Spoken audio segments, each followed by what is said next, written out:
Hello guys, class 7th हमने एक lecture cover कर लिया है फिज़िक्स का। जो चैप्टर है हमारे पास हीट एंड इट्स इफ़ेक्ट। तो इफ़ेक्ट के बारे में हमने पढ़ लिया था। आज हम देखने जा रहे हैं, हमारे पास टॉपिक है हीट कॉजेज एक्सपेंशन। हीट की वजह से कैसे एक्सपेंशन होता है, तो तीनों ही स्टेट में देखेंगे, सॉलिड में, लिक्विड में और गैसेस में। क्लियर है? Expansion is one of the effect of heat. Expansion is one of the effect of heat. Expansion क्या है? एक हीट का इफेक्ट है हमारे पास। All the substances whether solid, liquid और gas expand on heating and contract on cooling. सभी के सभी सब्सटेंसेस, चाहे वो सॉलिड है, लिक्विड में है या गैस में है, उस सब्सटेंस को हम हीट देंगे, गर्म करेंगे तो एक्सपेंड होगा यानी कि फैलेगा, एंड कॉन्ट्रैक्ट ऑन कूलिंग। और उस सब्सटेंस को जब हम ठंडा करते हैं तो क्या होगा? कॉन्ट्रैक्ट होगा यानी कि वो सिकुड़ेगा। ठीक है। However the extend up to which they expand in is different. However the extend up to यानी कि जितना कॉन्ट्रैक्ट होना है या फिर एक्सपेंड होना है उस लेवल तक चला जाता है। Up to which they expand is different. तो उनका एक्सपेंड, आगे एक्सपेंड जो होता है वो अलग अलग तरीके से होता है। तो सबसे फर्स्ट हम देखेंगे एक्सपेंशन इन सॉलिड। सॉलिड के अंदर एक्सपेंशन कैसे होता है? तो सॉलिड, लिक्विड और गैस। सबसे फर्स्ट पॉइंट ये है, हमें ये पता होना चाहिए कि सॉलिड के अंदर जो मॉलिक्यूल्स होते हैं वो बिल्कुल पास पास होते हैं यानी कि क्लोजली बाउंड होते हैं। उनके बीच में कोई भी स्पेस नहीं होता है। ठीक है। और जो लिक्विड होते हैं, एज कंपेयर टू सॉलिड, जो मॉलिक्यूल्स होते हैं उनके बीच में गैप रहता है।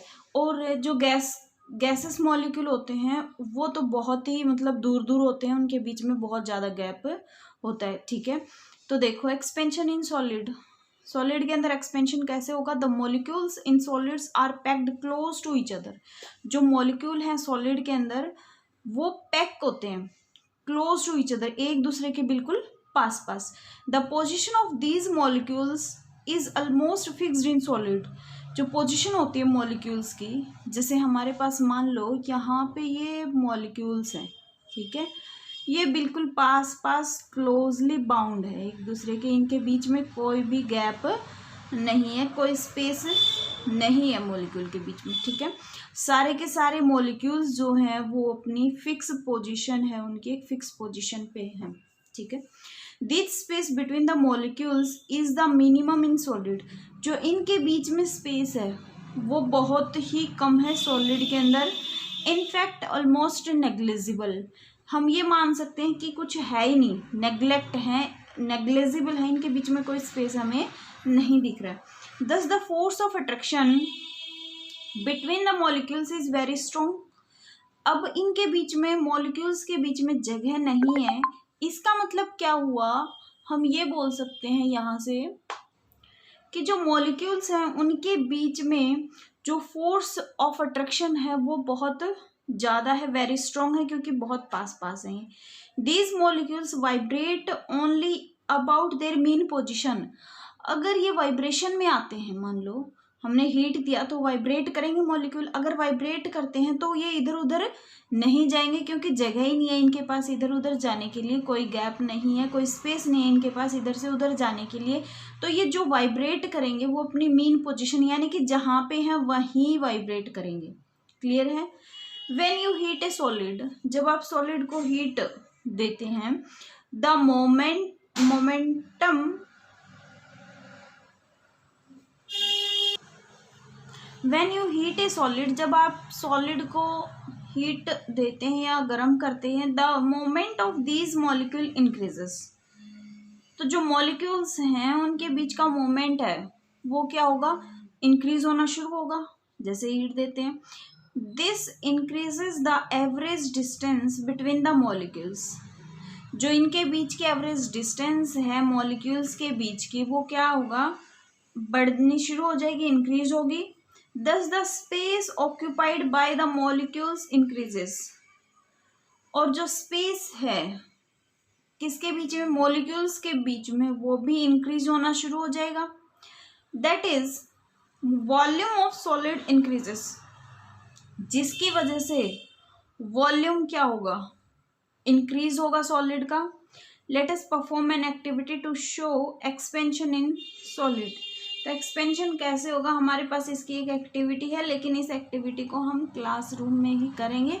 यहाँ सिर्फ इतना समझिए, इंक्रीज करते हैं एवरेज डिस्टेंस, मॉलिक्यूल की इंक्रीज होगी, स्पेस क्या होगा, जो ऑक्यूपाई मॉलिक्यूल के द्वारा जो स्पेस ऑक्यूपाई कर रखा है वो क्या होगा, इंक्रीज होगा, और जिसकी वजह से वॉल्यूम क्या होगी सॉलिड के अंदर, इंक्रीज होगी।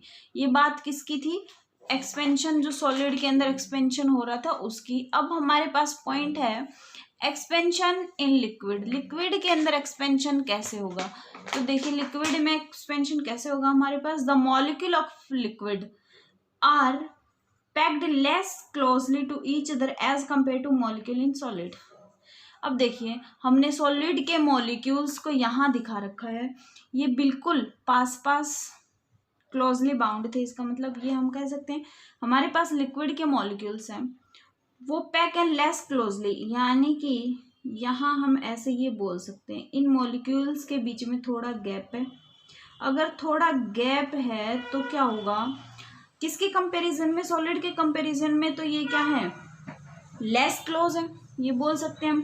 दस the space between the molecules in liquid is more. क्या कहेंगे, जो स्पेस है मॉलिक्यूल्स का लिक्विड के अंदर क्या होगा, ज़्यादा होगा, किसके कंपैरिजन में, सॉलिड के कंपैरिजन में। As the molecules are some distance away from each other, हम ये बोल सकते हैं जो मॉलिक्यूल्स हैं वो थोड़ा सा दूर हैं एक दूसरे से। The force of attraction is not so strong in liquid, तो जो इनका फोर्स ऑफ अट्रैक्शन होगा वो इतना स्ट्रॉन्ग नहीं होगा जितना हमारे पास किसका था, सॉलिड का था। ठीक है, as the molecules are some distance away from each other the force of attraction is not so strong in liquid, the molecules can thus move freely inside the liquid. इसका मतलब ये हुआ हमारे पास एक कंटेनर है, कंटेनर के अंदर ये यहाँ पे मॉलिक्यूल्स हैं, तो अगर हम इसको हीट देते हैं तो क्या होगा, जो मॉलिक्यूल्स हैं वो इजीली इधर उधर मूव करेंगे क्योंकि इनके बीच में गैप है। On heating the vibration of these molecule increase, heat देते ही जैसे गर्म करेंगे, हीट करेंगे, तो जो वाइब्रेशन है मॉलिक्यूल्स की वो इंक्रीज होगी, विच increases the average distance between them, जो क्या करेगी, इनके बीच की जो एवरेज डिस्टेंस है उनको इंक्रीज करेगी। This leads to increase in the volume of liquid, और ये इस वजह से क्या होगा, इंक्रीज होगा किसमें, लिक्विड के वॉल्यूम में। These vibration are more in liquids as compare to solid, vibration ज़्यादा होगा लिक्विड के अंदर सॉलिड के कंपैरिजन में। क्यों होगा वाइब्रेशन ज़्यादा, क्योंकि गैप है बीच में ज़्यादा, उस वजह से ये वाइब्रेट इधर उधर भी कर सकते हैं, वहाँ पे वो अपने पोजीशन के मीन पोजीशन के अबाउट ही वाइब्रेट कर सकते थे। दस the liquid expand more than solid on heating, तो हम ये बोल सकते हैं लिक्विड ज़्यादा एक्सपेंड करेगा as compare to solid. Clear हुई बात। अभी नेक्स्ट हम देखेंगे expansion in gases. Next point आता है हमारे पास expansion in gases. Since the molecules in gases are very far from one another, जो गैस के मॉलिक्यूल्स हैं वो और भी दूर दूर होंगे एक दूसरे से। ठीक है, यानी कि सॉलिड के अंदर बिल्कुल पास थे, लिक्विड में एज कंपेयर टू सॉलिड थोड़े से ज़्यादा दूर थे, और गैस में क्या होगा, बहुत ज़्यादा दूर दूर मॉलिक्यूल्स होंगे। ठीक है, the space between the molecules is the maximum in gases, gases के अंदर क्या होगा, जो स्पेस है मॉलिक्यूल्स के बीच में वो क्या होगा, सबसे ज़्यादा होगा, मैक्सिमम होगा। Hence the force of attraction between gas molecules is almost negligible. हम क्या बोल रहे हैं, फोर्स ऑफ अट्रैक्शन है मॉलिक्यूल के बीच में, वो हम ये मान के चलते हैं बिल्कुल ही नहीं है, नेग्लेक्ट मान के चलते हैं, नेग्लेजिबल है हमारे लिए। क्यों, क्योंकि बहुत दूर दूर है ये, तो इनके बीच में अट्रैक्शन होगा नहीं, फोर्स ऑफ अट्रैक्शन नहीं है। The gas molecules having the maximum freedom to move around independently, हम क्या बोल सकते हैं, जो गैस मॉलिक्यूल हैं मैक्सिमम फ्रीडम, उनको फुल फ्रीडम है, वो कहीं भी इधर उधर कैसे भी मूव कर सकते हैं इंडिपेंडेंटली, क्योंकि बहुत ज़्यादा गैप है, कहीं भी जा सकते हैं। ऑन हीटिंग ए गैस, अब हम क्या कर रहे हैं, heating a gas, the vibrations of these molecules increase and also the average distance between the molecules increases. Vibration, जो मॉलिक्यूल्स हैं वो वाइब्रेट ज़्यादा करेंगे, और तो एवरेज डिस्टेंस होगी मॉलिक्यूल्स के बीच की वो भी क्या होगी, बढ़ेगी, इंक्रीज होगी. Hence the expansion is more in case of gases than in liquid और सॉलिड. तो हम ये बोल सकते हैं जो एक्सपेंशन होगा वो सबसे ज़्यादा गैस मॉलिक्यूल के अंदर होगा एज कंपेयर टू सॉलिड और लिक्विड. तो सिंपल बात हम ये भी बोल सकते हैं जितने मॉलिक्यूल्स दूर दूर होंगे उतना वाइब्रेशन ज़्यादा करेंगे. वाइब्रेशन मॉलिक्यूल जितना ज़्यादा करेंगे उतना ही वो एक्सपेंड कर सकते हैं खुद को. ठीक है, तो एक्सपेंशन सबसे ज़्यादा किसकी होगी, गैसेस मॉलिक्यूल की. नेक्स्ट पॉइंट और कर लेते हैं हम इसके अंदर, एक्सपेंशन अराउंड अस, हमारे इधर उधर आसपास में एक्सपेंशन कैसे होती है. फर्स्ट पॉइंट देखिए, you must have seen that one end of steel bridge is made to rest on roller. देखिए हमारे पास यहाँ पे स्टील ब्रीज है with rollers for expansion. Roller लगा हुआ है, यहाँ पे ये स्टील का ब्रीज है, यहाँ रोलर लगा है, दिखा रखा है एरो के साइन से, इधर गैप दिखा रखा है, यहाँ से गाड़ी जा रही है. ठीक है, you must have seen that one end of steel bridge is made to rest on roller. Enough space is provided between the rollers for expansion of steel during summers. तो यहाँ पे क्या होगा, जो ब्रिज होता है वहाँ पे रोलर लगा है. अगर स्टील का ब्रिज बना है हमारे पास तो क्या है, बहुत इनफ स्पेस यानी कि बहुत ज़्यादा स्पेस होता है बिटवीन द किस के बीच में, rollers for expansion of steel during summer. Rollers और इधर ब्रिज के बीच में यहाँ गैप होगा, दोनों रोलर्स के बीच में गैप होगा. तो वहाँ से गैप होने का मतलब क्या हुआ, एक तरह से हम एक्सपेंशन को क्या कर रहे हैं, बढ़ा रहे हैं. ठीक है, तो एक्सपेंशन सबसे ज़्यादा किस में होगा, जहाँ पे ज़्यादा गैप होगा. क्लियर. सेकेंड पॉइंट आता है हमारे पास क्या, a fire alarm consist of two metal strip, one of iron and other of brass. Brass expand more than iron on heating. जैसे ही हम हीट करते हैं तो ज़्यादा एक्सपेंड कौन होगा, ब्रास एक्सपेंड मोर. ब्रास ज़्यादा एक्सपेंड होगा किसके कंपेयर में, आयरन के कंपेयर में. When this strip is heated, जब हम इस स्ट्रिप को हीट करते हैं, it band on the side of an iron strip. तो ये बैंड हो जाती है किधर की तरफ, जिस तरफ हमारे पास आयरन स्ट्रिप है.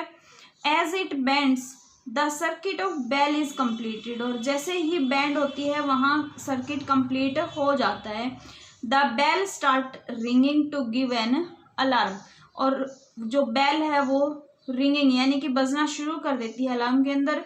As the fire is put out, the strip get cooled and straightens up again. This causes the circuit to break, thus switching off the alarm.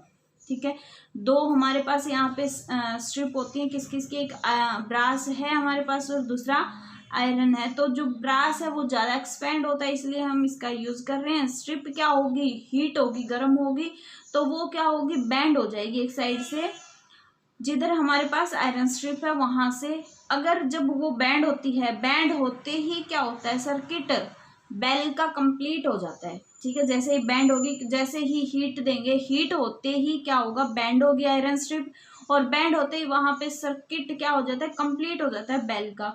तो बेल क्या करती है, रिंग करना स्टार्ट कर देती है और हमें ये पता चलता है कि भाई वहाँ अलार्म अब बज रहा है. तो ये पहले के टाइम पे इसका यूज़ करते थे. As the fire is put out, और जैसे ही हम फायर को बाहर निकाल लेते हैं तो स्ट्रिप क्या हो जाती है, ठंडी हो जाती है दोबारा से, और उसके बाद वो अगेन दोबारा बजने के लिए रेडी होना शुरू होती है. This cause the circuit to break, thus switching off the alarm. और वहाँ पे अलार्म को क्या करते हैं, switch off. During summers the iron expand. Summer के टाइम में क्या होता है, आयरन एक्सपेंड होता है. टू अलाउ एक्सपेंशन, अगर यहाँ पे अगर आप लोगों को दिख रहा है फिगर में तो देखिए, during summer the iron expand. Summer के टाइम में, गर्मियों में क्या होगा, आयरन एक्सपेंड होगी। To allow expansion space is left between the two section of the rail tracks. जो रेल की ट्रैक होती है वहां पे गैप दिया जाता है सिर्फ इसी के लिए कि एक्सपेंशन हो जाए। तो इधर हम जैसे यहाँ दिखा रखा है, ये गैप है, ये रेलवे ट्रैक है, ये फेस प्लेट है। यहाँ से क्या कहता है, gaps are left between two section of the rail track for expansion. Expansion के लिए यहाँ पे गैप दिया जाता है। 4 पॉइंट कहता है liquid thermometers are also based on the fact that liquids expand on heating. जो लिक्विड थर्मोमीटर है वो भी किसके ऊपर बेस है, लिक्विड एक्सपेंशन के ऊपर बेस्ड है। जैसे ही उसका हीट देते हैं तो वो लिक्विड क्या हो जाता है, एक्सपेंड हो जाता है। क्लियर है। तो ये कुछ एक्सपेंशन थे हमारे डेली एनवायरनमेंट में एवरीडे जहाँ यूज़ देखते हैं हम एक्सपेंशन का। तो ये सॉलिड, लिक्विड और गैस के अंदर हमने एक्सपेंशन देखा है। तो आज के लिए इतना ही। Thank you.